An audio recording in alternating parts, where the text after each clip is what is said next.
So if you ever want to iterate over something, over an array, if you want to iterate over a, let's say, a string or maybe just a single word, you would use for loop for that.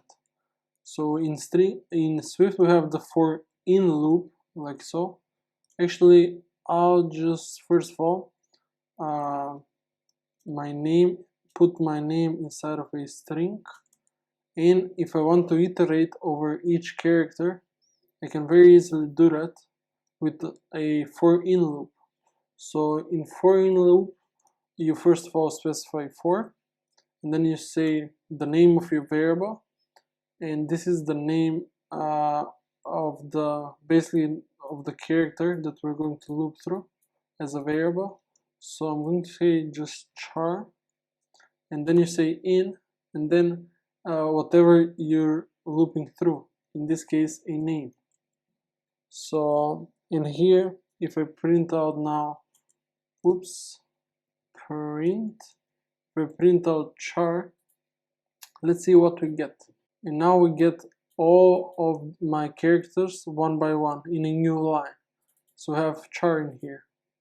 And also you can add some other words, doesn't really matter. You get the same thing, and you'll get this as the space. Maybe I'll just skip the little few steps. So this here should be a collection or a string or anything that you can loop through.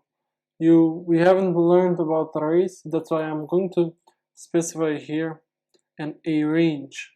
And a range is just from one number to another number, and there's many numbers in between them. So if you want to, let's say, print the numbers from 1 to 10, you just need to loop through the range that is from 1 to 10. And here I'm going to just specify the range 1, we're starting from 1 all the way until 10. And this is how you specify basically a range inside Swift. Say 1 through 10, and this does represent all the numbers in between 1 and 10. And since we don't have this sign, then 10 and 1 are included in this range. As you can see, we got all the numbers from 1 to 10. And a little trick here, if you don't want to include 10, you can do something like this. So you can say up till 10, but inclusive on 10, I think it's called, or not inclusive, because you're not including 10. And now we'll get only the numbers 1 through 9. Or what you can do is, of course, again with the same syntax as before, just instead of 10, put 9 here and include the 9. Also, if you don't need this variable for whatever reason, you just need to loop 9 times basically, you just put in underscore here. And if you, let's say, have somewhat of this situation, so you have a variable here, and this code is screaming at you, and you're just printing something you want to print something 9 times. In this case, because it says it was never used, you're going to say underscore.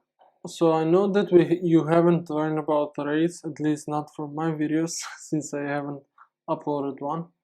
But you can also, this is by the way an array. An array is just a collection of items, and here we have 3 strings, 3 names, and you very often use for loops to just iterate through all these elements.